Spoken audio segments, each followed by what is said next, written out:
آپ نے اکثر اس پر گفتگو بھی سنی ہوگی. ایک لفظ ہے صبر, دوسرا لفظ ہے شکر. سنا ہے نا آپ نے, صبر و شکر, صبر کرو شکر کرو. روزہ جو ہے وہ صبر و شکر کا حسین امتزاج ہے, دونوں چیزیں.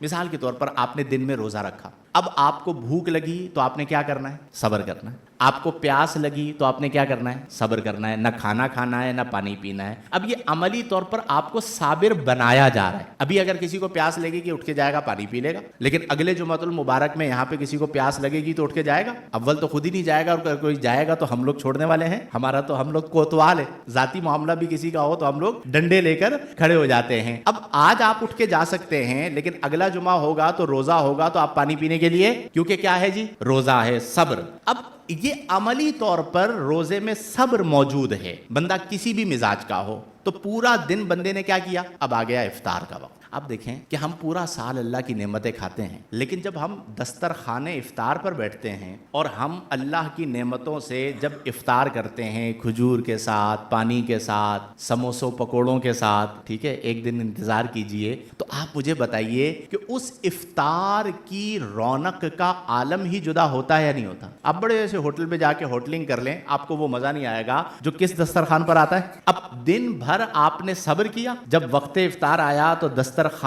سجا, آپ نے افطار کیا, تو اللہ کی نعمت کو کھاتے ہی آپ اللہ کا شکر ادا کریں. تو کتنی چیزیں ہو گئیں؟ نمبر 1 صبر, اور نمبر 2 شکر. یہ جو صبر اور شکر ہے, یہ صرف روزے میں نہیں, ہمیں اپنی زندگی کے ہر شعبے میں لانا ہو. اب ایک طرف آپ روزہ رکھیں, دوسری طرف آپ روزہ رکھ کر اپنے روزے کا غصہ اپنی زوجہ پہ نکالیں کہ پکوڑوں میں نمک کیوں زیادہ ہو گیا, اور افطار کے وقت ابا جی کا مزاج خراب ہو گیا اور ابا جی نے اپنے مزاج کے چکر میں پوری فیملی کا افطار خراب کروا دیا. اب آپ مجھے بتائیے, اپنے دل پہ ہاتھ رکھ کے بتائیں کہ ہم اتنے لاڈو نیاز کے پلے ہوئے ہوتے ہیں کہ تھوڑا سا زیادہ کام ہو جائے تو ہمیں لگتا ہے کہ میرا روزہ ہے, خبردار مجھے کوئی مجھ سے بات نہ کرے, بچے میرے کمرے میں نہ آئے. ہمارا یہ حال ہوتا ہے. ایک لمحے کے لیے آپ سوچئے کہ آپ کی زوجہ کا بھی تو روزہ ہے نا. شدید گرمی کے اندر وہ آپ کے لیے کچن میں موجود ہے, آپ اسے خرید کے تو نہیں لائے. وہ کتنی کلفت برداشت کر رہی ہے کہ اسے روزہ رکھا ہوا ہے. وہ اس کی ڈیوٹی آپ سے زیادہ سخت ہو جاتی ہے. صبح سحری کے لیے سب سے پہلے اٹھنا,